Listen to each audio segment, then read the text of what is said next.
Hello, everyone, and welcome to Dissonant Dialogues. I'm Emily, and I'm here with my co-host, Claire. Claire, how are you doing today? Doing well. Happy season 3. Yes, this is our first episode that we're recording of season three. Don't know that's the first one that's going to be released now that I'm thinking about it, because we still have a happy hour, and usually that's our first one. But hey, we might mix it Yeah. up. Who knows? But this is a very exciting Our, topic today, so it's kind of ambushing through any other patterns that we've done or episodes that we've done because Emily is no longer a writer, she is an author, which is very exciting. Congratulations. I wrote a book. It's kind of crazy. I mean, I'd announced it on our first happy hour episode. I believe that I was in the process of writing a book and probably even that I'd hired an editor. I think we got that far. Otherwise, I have not Yeah. really talked about it. But here I am holding the book in my hands, which still feels And me very too. unreal. Yes, we both have a copy. Claire has a very special signed copy. I've signed my own I copy do. as well. These are the first 25 books in existence. I had to practice my signature because I First have the signature of a edition. third grader. So now I have a professional signature. But yes, these are the first few copies of the book. As an author, I got 25 copies of the book myself. And so that has gone to close friends, people that supported me, helped out with the process of the book, and then also there's giveaways going on, sending them to organizations that support my cause and that just do incredible work that we might do some collaborations together in the future. All that stuff. And then I also just recently, this like just came in the mail, came my bookmarks. There's 75 of them total, which is crazy. And the screen is doing a very bad job at not showing the title right here that says, What about me? And then here is my little, oh God, come on, sunlight. There we go. My little book Yeah. pitch and the title. And then that's what the cover of the book obviously looks like. But here So it is. exciting. I So, know. And I feel like I've been keeping this big secret for like a year and a half where like I've known all the details going on behind the scenes. So it's really fun to get to talk about it finally. yes, Claire is one of the very few people that really knew like all of the behind the scenes details. I mean, there were a couple people that also knew, but when I really think about it, I think you probably knew the most as it was going on. So you have the most What can I insight. say? I'm special. I got a dedication. Claire's in the That was, acknowledgments. Oh my God, how did we it forget made that? me cry. I didn't know that. I've like literally had access to the document, like the raw file, but I wasn't like poking around in there. You and your editor were doing stuff, and I didn't want to like snoop. It was like if you got hit by a bus, I was responsible for making sure this got out to the world. That I is was literally gifted very this. true. I told Claire, I'm like, you know, wasn't that the thing I said too? I was like, you never know. Things happen Yeah, all of a sudden. What if I die tomorrow? Sounds dramatic. I'm 23 now. I'm like, what if something happens to me? You literally never know though. And immediately no. I made sure like Claire had access to everything. And I'm like, your only job, sorry, being my friend, you have a job if I die, is to get this book out there because it means the world to me. And I want to be an author even if I'm in the grave. So, but that didn't happen, luckily. So I I'm didn't. so glad, but I would have honored your wishes. It was a sacred duty that I am so glad I didn't have to administer. But it was an honor Exactly. nonetheless. Yes. So the reason for this episode, I mean, is to celebrate just the fact that I am a published author and my book is out there and to promote it, but primarily to just bring some attention to what it's like being a first-time author. There were so many different resources I had to access, people I had to talk to on the phone, in person. I talked to one of my old English teachers from junior high school, like just all the people I was talking with about like, I don't know what, okay, I write the book, that's its whole process, but how do I get it like this? I'm like, I don't know how to do Yeah. anything. And that's what I hear from a lot of people. It's like, well, how do you publish it then?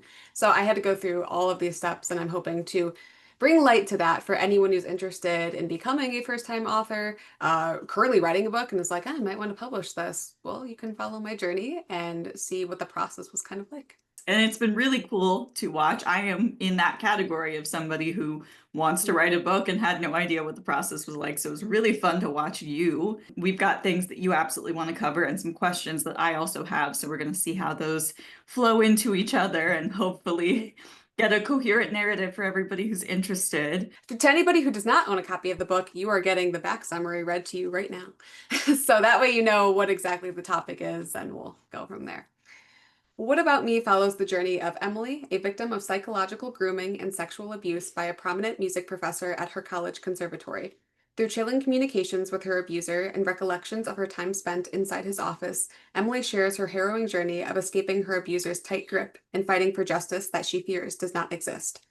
After publicly reporting her abuser, Emily experiences the darkness of the justice system while surviving her final year of conservatory. While navigating the complexities of healing, she endures harassment from the very institutions claiming to support her, feeling her ability to graduate will be yet another thing that is taken from her. Emily is tossed headfirst into the adult world in front of her and fights to find her purpose in a world that takes the voices away from its many victims of abuse. What About Me focuses on shifting the attention away from the abuser and back to the victim, concluding with Emily's chilling victim impact statement that reflects the rape culture present in the classical music industry and the United States justice system. That is what the book is about. And then underneath the dedication in the book is a privacy statement, so I'm going to read that here. The persons and events described are not intended to be interpreted or inferred as historical events or for anything beyond entertainment and educational purposes. While based on true events, this book has been altered for the sake of narration and the sake of privacy. Texts, phone calls, and conversations have been altered or simulated and are not exact. This memoir reflects the author's present recollection and information gathering of experiences over time. Some of the names of individuals and institutions, as well as their characteristics, have been changed, events have been compressed, and dialogue has been recreated. It's important, I think, to put that up there. That also serves as your trigger warning for anyone who is listening. So now you know what the book topic is. So just take care of yourselves, knowing that this episode, while it's not going to be as dark as some of what we put out there, will deal with these heavier topics, since that is the subject of the book. But mostly this is a celebration of something really cool and special and a big accomplishment. Yes, I think, and two, before we go on, let's get all the boring stuff out of the way. As far as I will say is that I took all the steps I needed to do legally to get this book out there, and hence even why there's this privacy statement right here. So I am not going to be engaging in any questions about anything about that. All those steps have been taken appropriately. We're all safe and good to go. So let's talk about the book.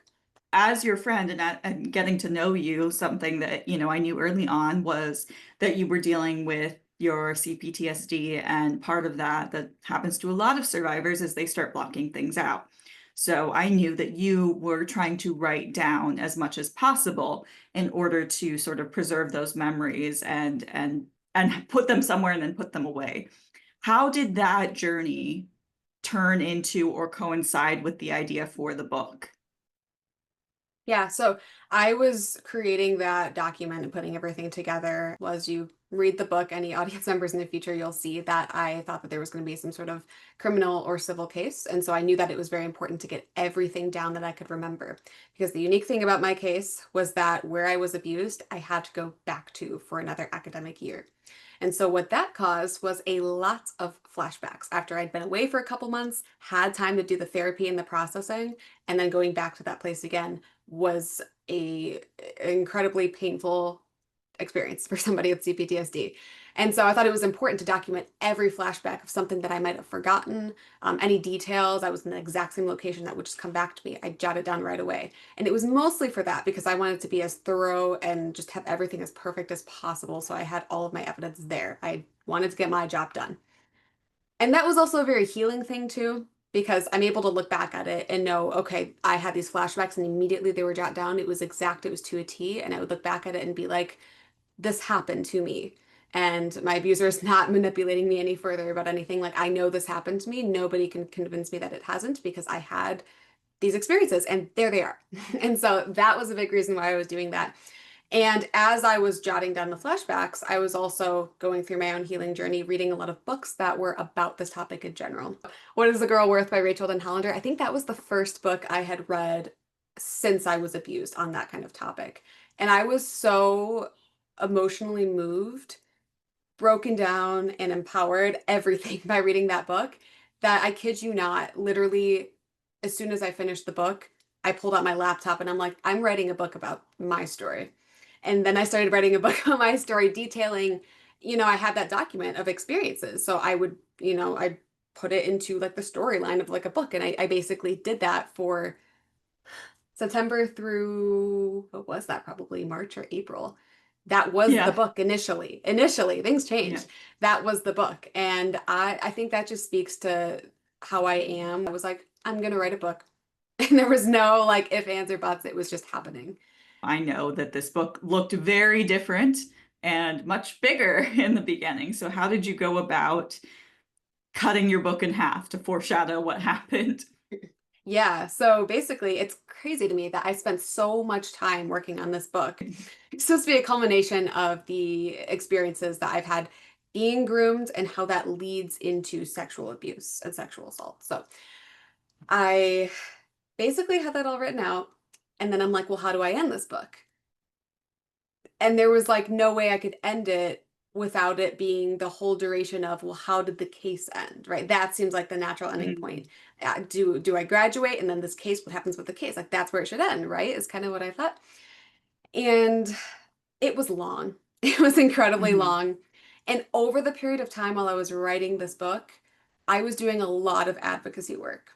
I've Mhm. been in a sexual assault on college campus study.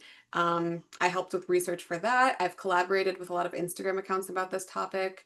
We just did the collaboration with Avery, and we have this podcast and Mhm. Dissonant Dialogues, and we've utilized all of those things have been bringing awareness to grooming, which is something I was super passionate about that I wanted to educate on because nobody understands what psychological grooming is.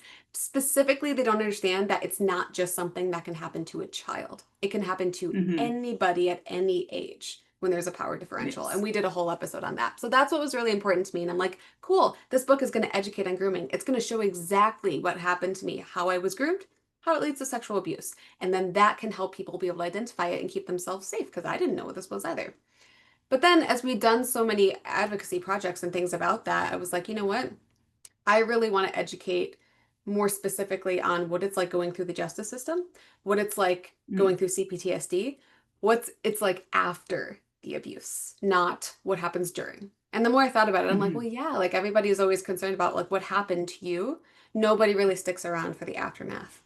That's what this book shows. I think also, at least from my perspective, your therapeutic journey and also journey with sharing your story on this platform, on our podcast and things. I know that you personally went through a lot of different revelations and stages about how much of your trauma is for public consumption and that need, the duality of the need for validation and also the self-respect in aspects of privacy. Because I think when we are just asking to be believed, we want to tell everybody everything so that they know how bad it truly was. And that can be a lot for anyone. And it also isn't always the best thing for our own healing. So I wasn't sure if you wanted to talk a little bit about how your perspective changed in what ultimately became the title from being about what happened to being about you, which is the Mhm. title of the book, What About Me? Yeah, that is the overall theme in the book is bringing, as you know, read in the back summary, the attention away from the abuser, away from the abuse, focused on the victim. And this book truly is all about me, which I feel like sounds so self-absorbed, but it's not. It's truly Oh. not, right? Because that's what we're trained to believe is that it sounds so self-absorbed, but it's not. As we were filming the podcast episodes too, and as I was getting further away from the trauma, I felt less like I had to talk about every single detail that happened to me. And I've started to get to a place where I'm like, you know what? Like this specific thing that he did to me, that is for me, police, Claire, Therapist. therapist, another person. That's what I was trying to say. And then I went to you, just for like that, Therapists. that close group of people to know. And I think what really helped and what's interesting about like the healing journey is it goes in waves so much. And I'm only 2 years out from being no contact with my abuser. It really has not been that much time. And it's so conflicting saying the saying that time heals, because if you would have asked me that a year ago, I would have been like, no, it does not. Mhm. I'm not okay. But now I'm at a place in my life where I'm like, wow, I've made a lot of progress. Maybe that's just been a theme of my life in the month of May, but I've seen a lot of progress for me over the past 2 years.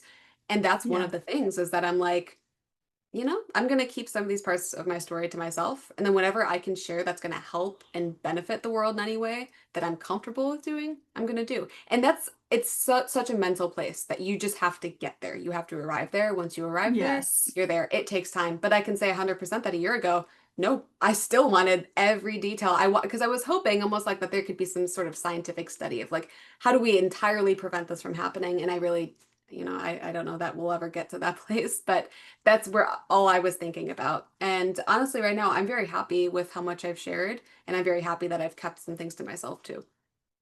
Yeah, yeah, I agree. I think as women, just from the dawn of time, our traumas have been sort of turned into pornography in a sense.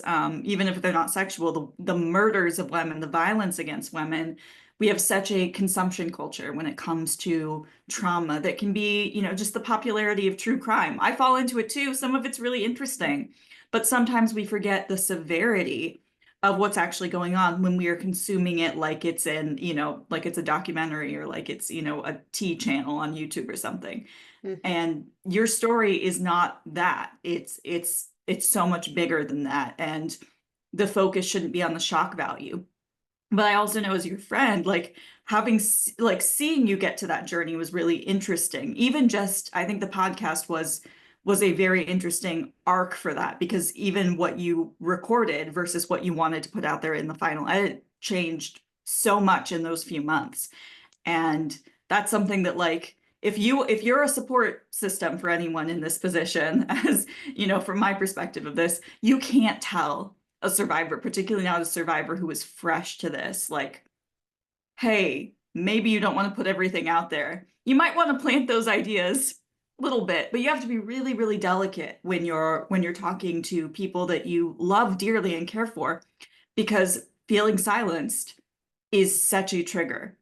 And particularly if you're someone who is a little bit further out from any experiences, you kind of forget how raw that felt, how raw it felt to be, how any sort of verbalization of, like, maybe you want to keep that to yourself can feel like an attack. And so watching you come to that, those conclusions for your own reasons and not because anyone else was telling you that it was truly about reclaiming your power. It was really cool to watch you, it was one of those moments where I was like, oh, I don't have to do anything. Like, she knows what she's doing. She's gonna get where she needs to get. And like, watching you learn to trust yourself, which was really, I'm gonna get emotional. It was really a beautiful thing to watch. And just thinking about the journey over the time that I've gotten to know you. Because like we've talked about, basically the book that became the final project was almost entirely the person that I've met, in excluding what actually happened Right. to you and talking about the aftermath. That kind of covers the course of our friendship. So it was really, really cool in a sad and twisted way also to watch that arc. Yeah, Claire has read the whole book, by the way. She read it from cover to Yes. cover. So it's interesting, that yeah, she kind of lived a lot of that with me. And then for her to read Mhm. it now, the way that it's written, I think it's really interesting having her perspective on things here today too. Yeah, no, I crammed this. I was like, I got to get this done before we. I was So gonna say, I I'm was like, just you're sitting reading this here. very fast, Claire. I was like, wow. I when I pick up a book, I really don't want to put it down. So Mm. like it was at the point where, like, commercial breaks, I'm sitting there like, Joe's on the couch with me, like watching YouTube, and the commercial comes on and I'm like, okay, time for another chapter. So I wanted to get it done. I did not want to put it down. As you were learning to write, do you want to talk a little bit about the journey of not just learning how to literally write, but how to create a narrative, how to learn how to write stylistically and find your voice in a way that was not just bullet points of facts, but that was, I know you knew how to do a little bit of that, but how did you turn this into a novel? Yeah, I feel like my method is not the healthiest method when you're talking about such a sensitive topic. What I Mhm. had to do to get this as like accurate and raw and emotive as possible was quite literally like put myself back in that exact position, like what exactly is happening in the book. So the interesting thing is that some of the things while I was initially writing the first draft of the book just happened yesterday. And I was like, okay, that's probably going to be in the book. Let me write it down. And so it just happened and it was so fresh. So I was like, okay, I can write this like with all the details because then your mind starts to drop some details as you go through life. That's just naturally what Yes. happens. Do I remember what I had for breakfast when I was 4 years old on November 14th? No. So it's like that sort of thing. So I got all of that down with the exact emotions that I had felt that were fresh. But then there were other experiences I was talking about where it had been quite a while. And I literally had to put myself back in that place. And that's why it was so exhausting to write this book as to a Mm. T as I did, was because I had to bring those experiences back to my mind again. I talk about experiencing nightmares and flashbacks in here. that was really hard too. I had to bring back those feelings of experiencing a flashback or a nightmare of something. And quite literally, like exact nightmares that I'd had. And I had to bring that back to life and how it felt when I woke up from that nightmare. So it was a lot. It was tiring. And just the writing journey in general, we hadn't talked about much yet, but I mean, I like to joke and say it was a part-time job. No, it was like a full-time job if you add up It the really was. hours. Yeah, I mean, I just had somebody ask me yesterday, like a new colleague now of mine, and she was like, "How did you manage to do that?" And she's like, "Weren't you were in college too for most of that time, and you were doing a double degree, and you were also working part-time. So when did you find time to write?" And I'm like, "Well, I'd get up early, I'd wake up from a nightmare, and I'd be like, well, I can't go back to bed, so I would just work on a project, and here's my project at night, like I would make it work." That was my writing schedule, is that I did it all the time, but it's not too difficult to go through that difficulty of putting yourself back in that exact position, putting yourself through all those emotions again when you know what the end result can be. And it worked. Hmm. Here it is. Hmm. So that was my strategy. Yeah, yeah. What did it feel like to, because you obviously you had to fictionalize, change names, change details. Did that ever feel like a betrayal? Because you're being such a method actress with this by putting yourself back into it, but then you have to go in and change it. And also writing a story isn't the same as presenting a document of evidence. Like to make a story interesting, you kind of have to create a narrative. Did that ever feel disingenuous or like hard? I love that question.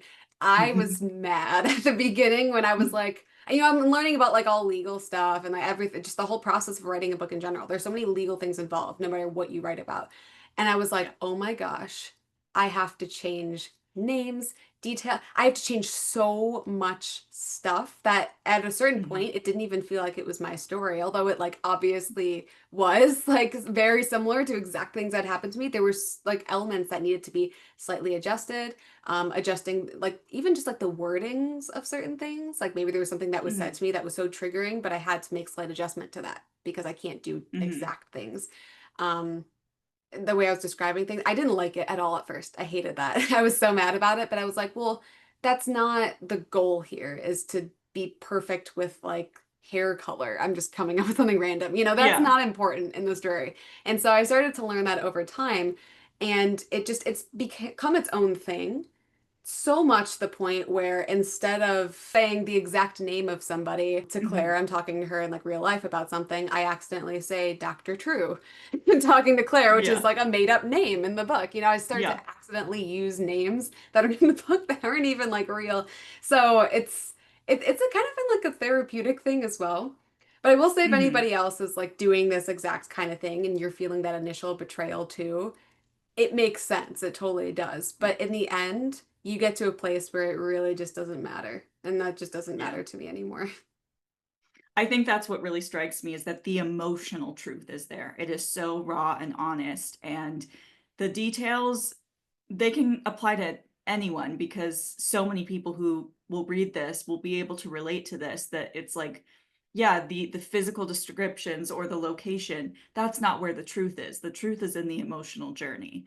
And that is the thing that there's no legal risk in writing about your emotional truth. Like that's the thing that no one can take from you. And I think almost in changing certain things or streamlining certain things, that truth almost comes out stronger than if somebody is being saturated with a bunch of, with like an autobiographical point by point, snowstorm of detail.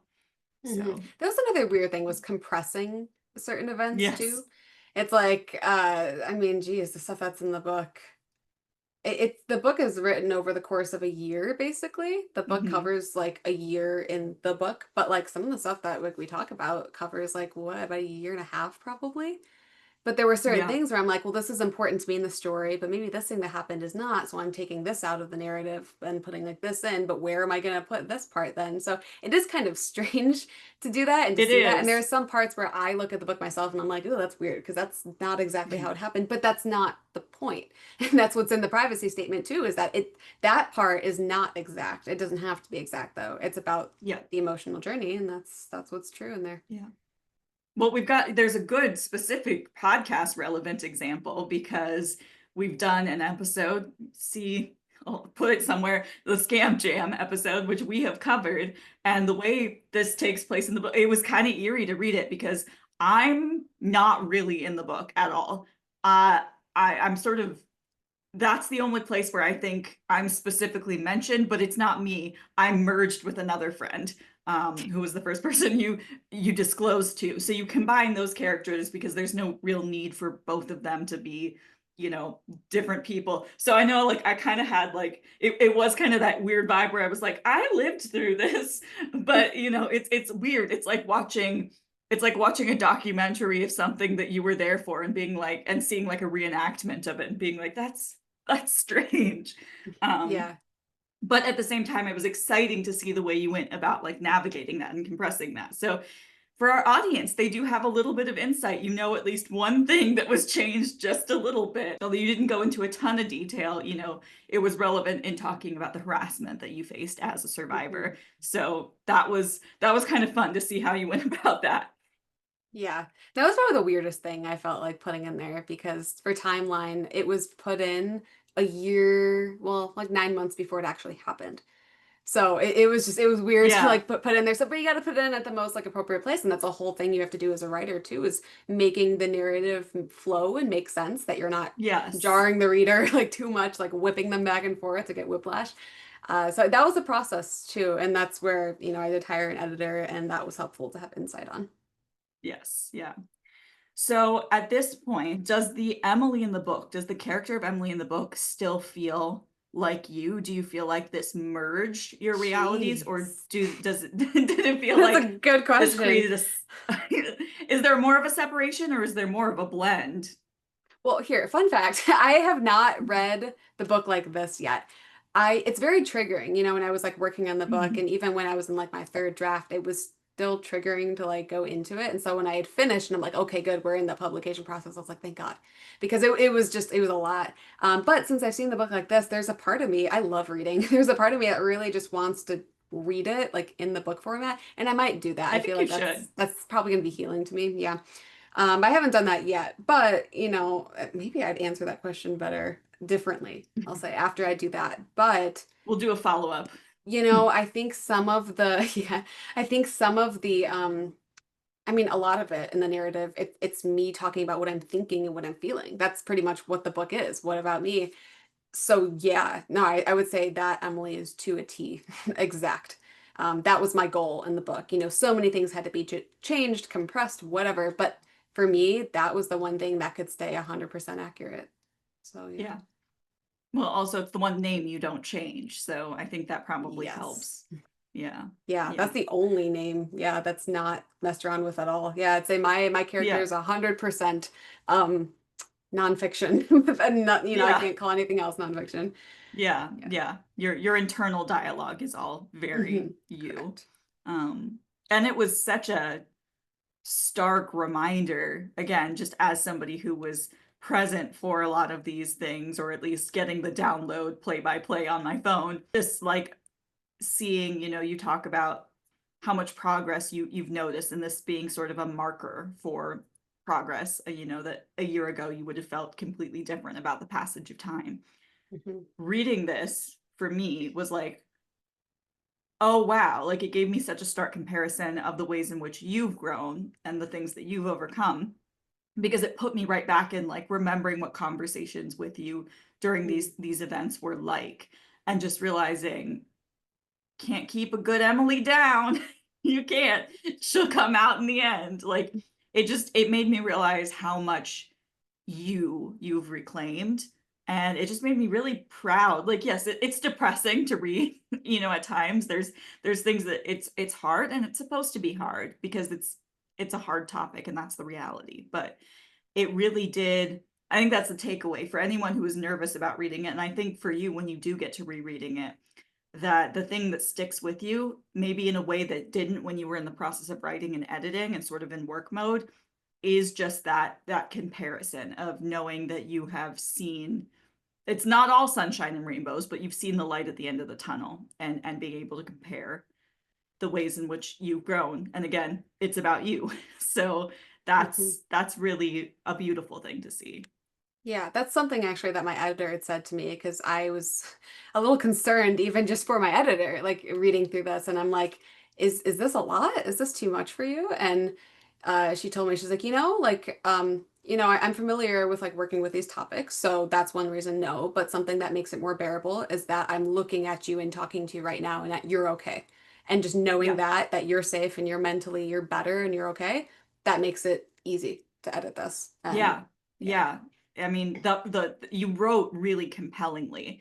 It does put you back in that scenario of being like, oh, I talk about reading, you know, about, and we won't go into huge detail with it here, but about your struggles with suicidal ideation and how that's so inevitable, honestly, in the aftermath of this kind of trauma.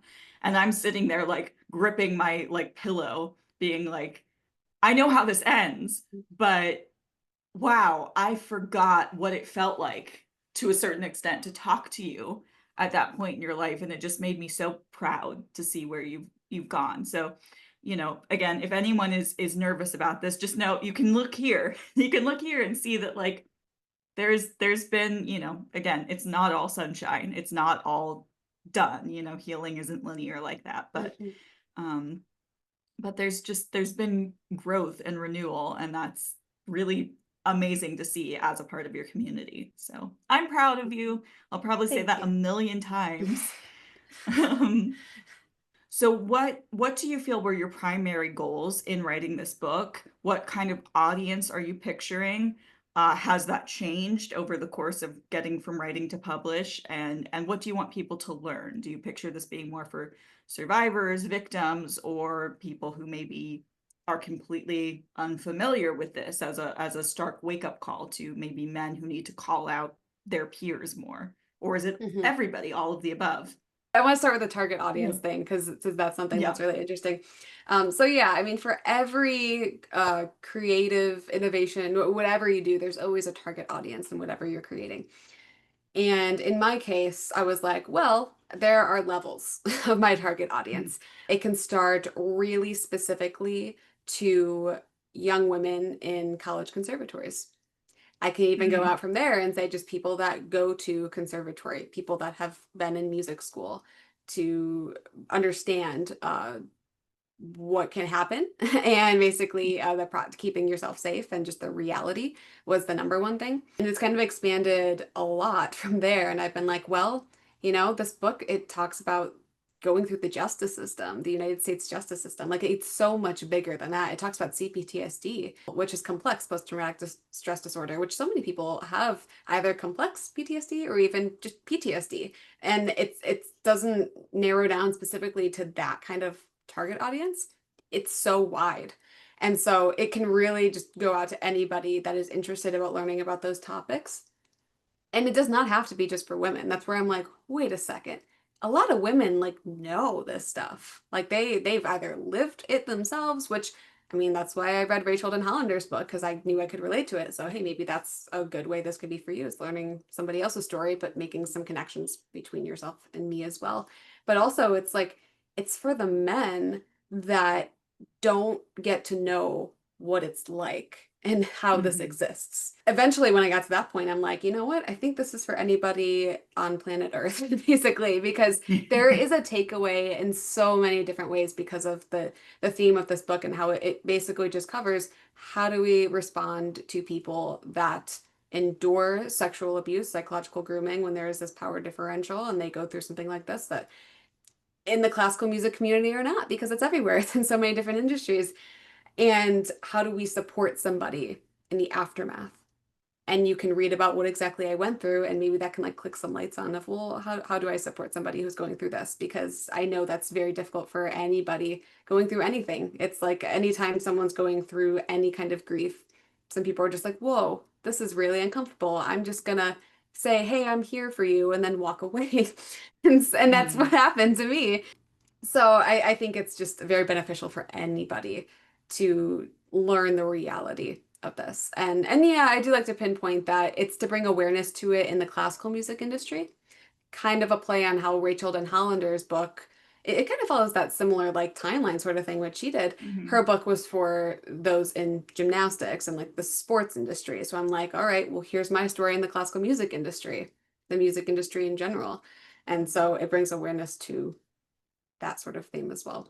There's also an important balance of like you want to get to the people who are the most vulnerable before it gets this bad. So there's almost Mhm. like, how do you target potential victims if someone is a young person in an imbalanced power dynamic in academia and classical music? Hopefully this can get to people before they're relating to the entire aftermath of it so that they can see those warning signs and take the actions that they need to, which kind of had me go into my next question, which was what was your thought process in putting together your reporting guide? Because at the end of the book, after your story, there's a guide to reporting, to the various different pathways that survivors can take. It's not prescriptive. My reading of it is it's not telling any survivor what to do, just hey, if you have all of these pieces of evidence, if you have this, you will have your best case scenario, best shot at pursuing justice in whatever form is right for you. So how did you go about that? And did you feel betrayed or upset that you didn't have this tool? That's why I wanted to include this specific resource at the end, was because everything Yeah. else was prescriptive. It would tell you with all this legal jargon, do this exact thing. And I'm like, well, you're telling me to file a police report, but at the time my lawyers were telling me not to. So I'm like, well, Mhm. what does that mean? And then no one would answer my questions. That's what this resource is for, is informational. Everything that I did not know. If you didn't think I was dumb yet, you're going to think I'm dumb now. But back then, I didn't understand that there were different kinds of lawyers. I thought lawyers were lawyers. I did not understand that there was, like, there can be a civil case or a criminal case. I didn't understand what those two meant, the differences between them. Then again, also, how would I? Like, especially after being psychologically groomed, you were so brainwashed, and it usually happens Mhm. to people who are naive. And I was already young at the time, and how would I have learned all of that stuff and known that stuff? So it kind of Yeah. explains all the stuff to potential young victims, whether you could be victimized because you have those vulnerable characteristics, whether you're currently being victimized or whether, who knows? You never know what can happen to you in life. Something happens to you in the future. It's a resource that is there and that you have and you can read through Yeah. if you've been through something. And so, yeah, it's really just informational. And I sometimes question that if I had that resource, if my ending would have been different, I think so. potentially, but we'll Yeah. never know. And I don't like to think about that a lot because it's upsetting. Yeah. So that's why I'm happy to have put this resource in here to hopefully help other people. Reading it all in one place for me really did strike me just how much I thought that I knew and then how much I learned watching you go through it. And it's like everybody has a little piece of the puzzle. There were some questions that I could answer, and then there were some things that like are so different based on your state, based on what pathway you're trying to take or the role of this person in your life. Is there an institution? Is it just an individual? There's just so much that everybody has a little bit of an answer. And when you're traumatized, your brain is like cottage cheese, putting it all together. And then on top of that, the fact that some of these people that you're asking the questions to are people who are getting money from you. So they are giving you a biased answer because they have a business to run. And so Mhm. you are somebody who, I mean, you benefit from the sale of your book, but by and large, you're like, you're just giving this to people as someone who like has no personal stakes in other people's experience to be like, here's everything all at once. You can figure out what is best for you rather than having a bunch of people who know what they're doing in a different way, but only know their path in your ear, being like, this is the right way. No, this is the right way. It's really confusing. Yeah, that's so important to note because, people could say, well, look at, there's these resources, like here, these resources were there back in time. You had these people, but you only get so many pieces to the puzzle, like you just said, Yeah, that doesn't make it so you have a clear-cut path. no. And you don't have every piece of information that you actually need to be successful in finding that certain kind of justice that you need or are looking for in your case. So it's Yeah. complicated. It's so much more complicated. It bothers me that so many people do live in that black and white. But then again, I also lived in that black and white before this happened to me, so I understand it. But now that I'm on the other side and I see the gray and I understand the gray, I see things very differently. Sometimes all you can do is pay it forward and hope the next person has it a little bit easier. the part of getting the book to look like this is always the most confusing, and I didn't really understand either. Basically, from several different phone calls and emails with different authors, I learned that some people immediately start by getting a book agent, and that basically, if you get an agent willing to work with you, you don't really have to like pay much for the process. They just kind of do everything for you and get your book where it needs to be. So I did reach out. I looked up, websites and stuff, just basic Google searches. And at that time, I was in the middle of student teaching and working a couple part-time jobs. So I was like, I'm not going to put too much into it. I was just like, nah, let me try. If it works, it works. If it doesn't, it doesn't. And no agents, nothing really worked out that way with me. I looked into some potential publishing companies I was interested in, but I was like, some of these are such a stretch. Some of them did turn me down. Others I was like, okay, let's just like leave that. That's not going to work well for me. And so then I turned to the idea of self-publishing. And really the only thing about self-publishing is that it can be pricey. And initially, there was one self-publishing industry that was specifically for female authors and something like, for women to tell their stories. And that was like one of the kind of sayings that they had. And I loved what they stood for. And I was so close to signing with them and working with them.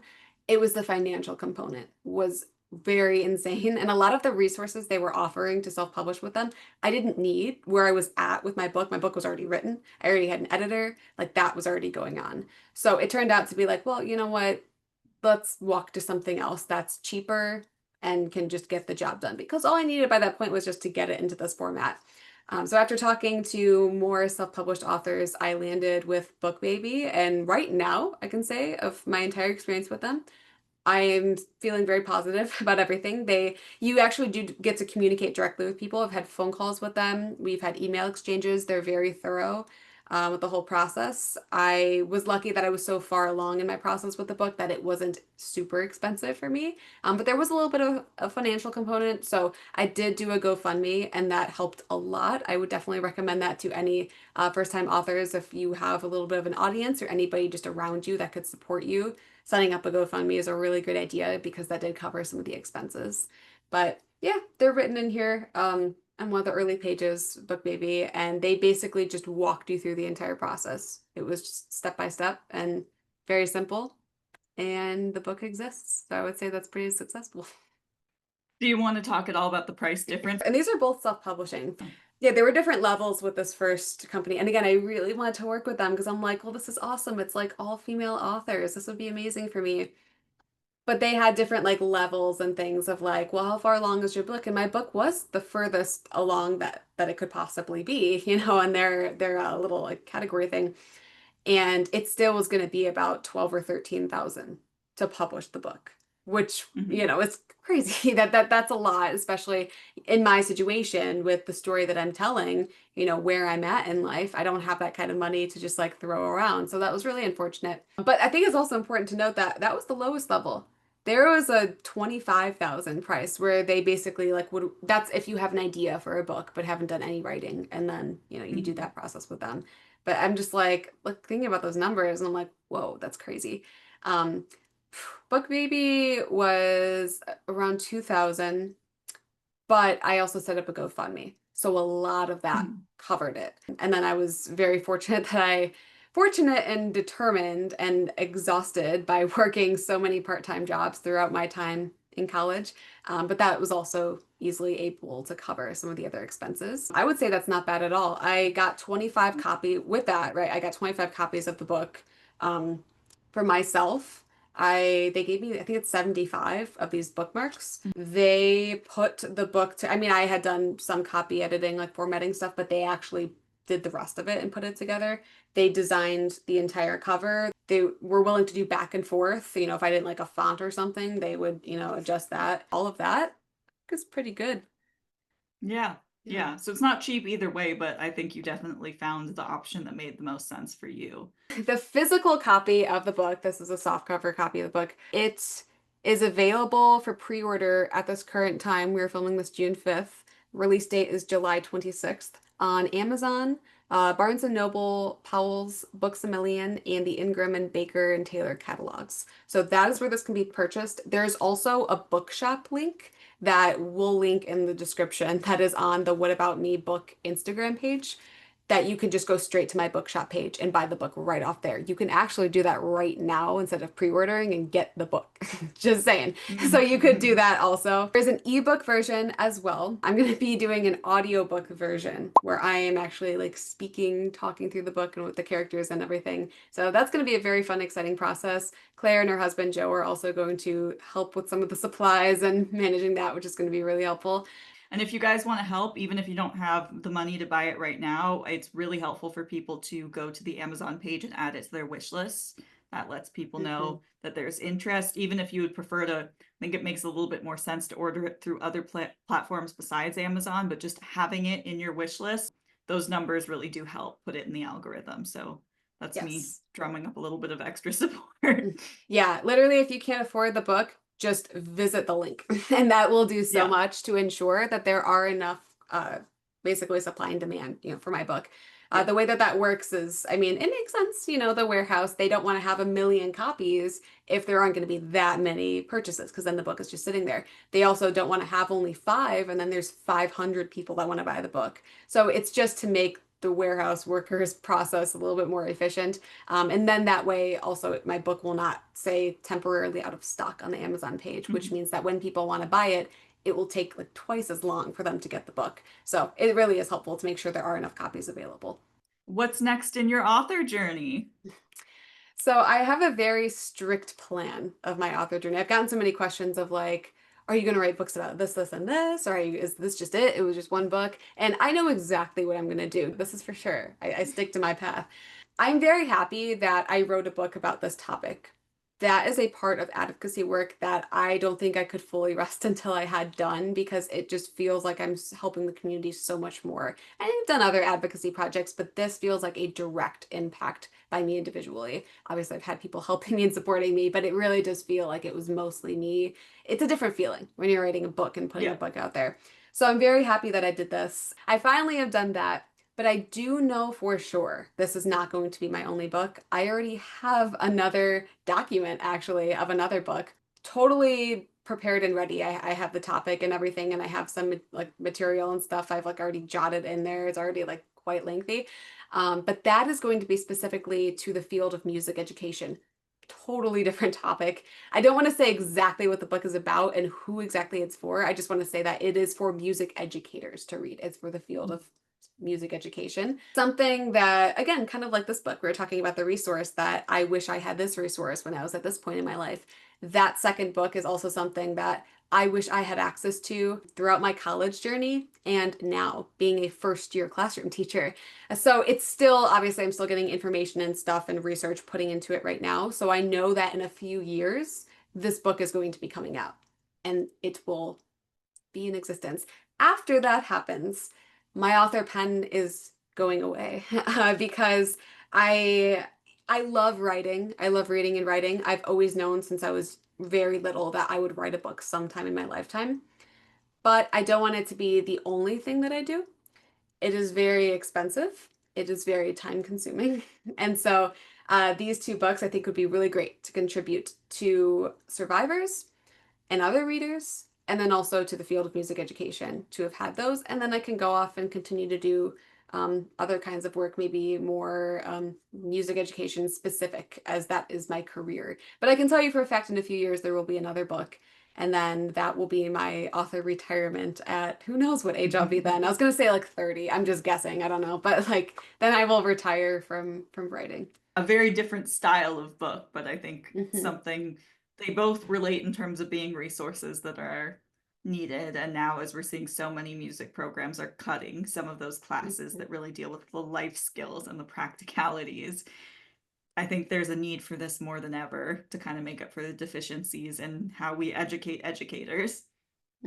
Exactly. I had one question that I thought was a good closer, where I wanted to ask you, you pursued multiple forms of justice and ultimately decided that this book was the closest you could come to the closure that maybe a court case would have taken in your mind earlier in this process.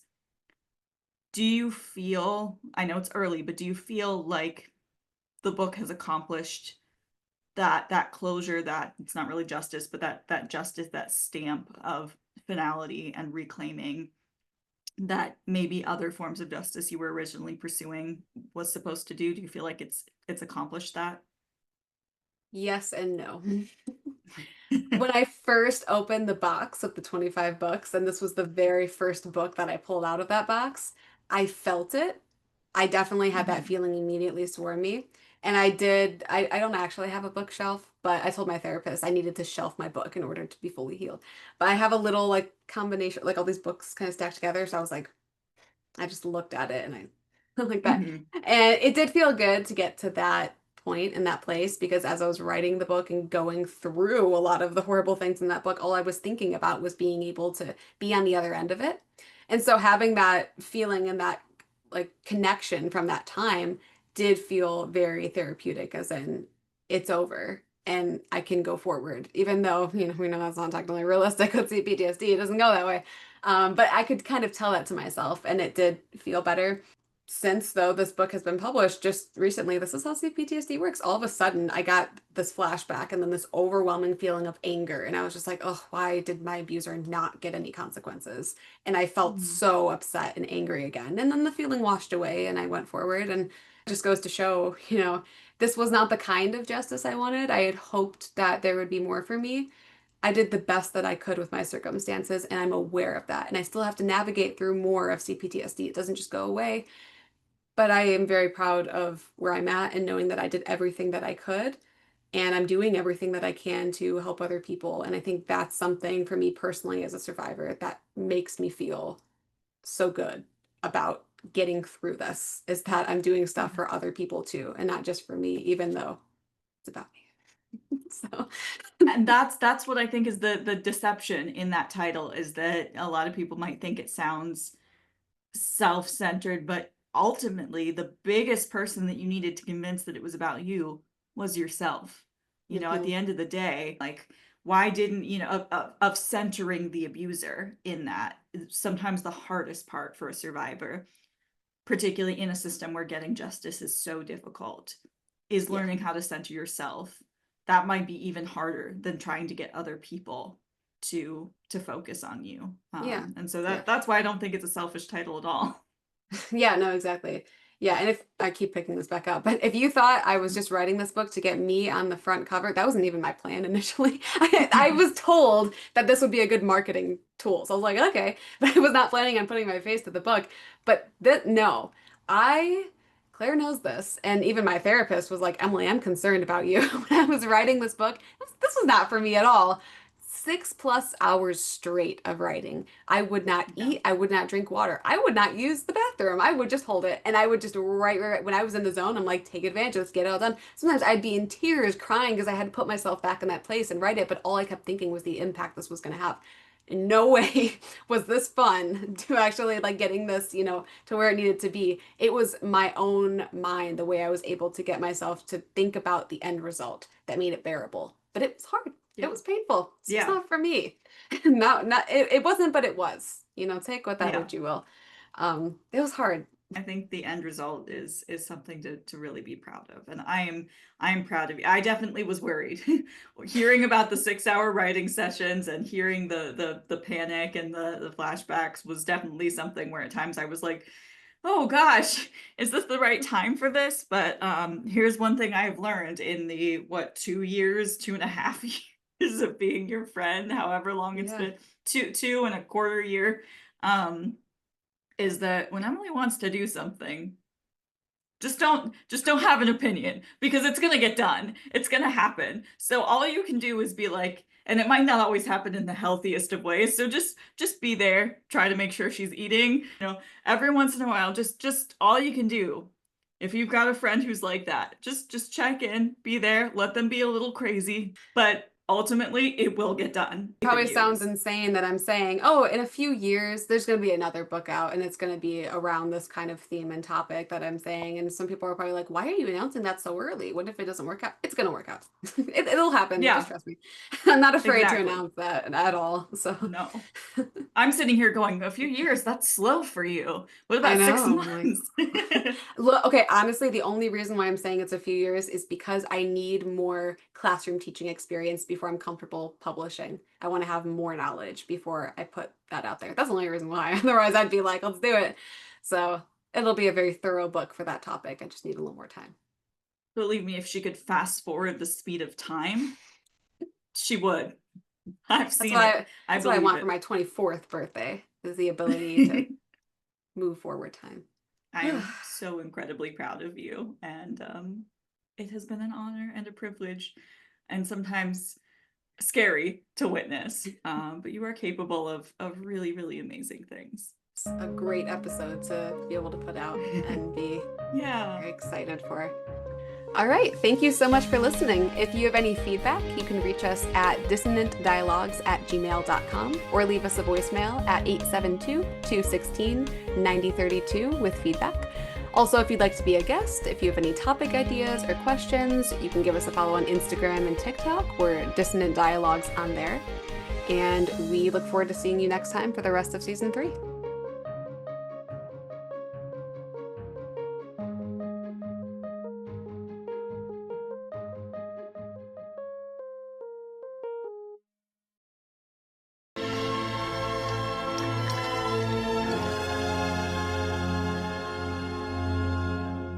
Lighting my chocolate candle.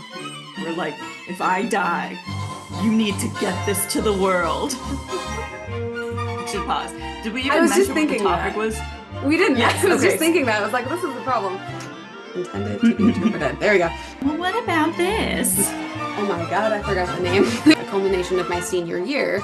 Wait, hold on, that's wrong. That's what it became. I can't think straight. To be believed. So that was the second half of your question. What was the first half that I'm missing? Can't keep a good Emily down. I'm gonna forget half of what you just asked me. Did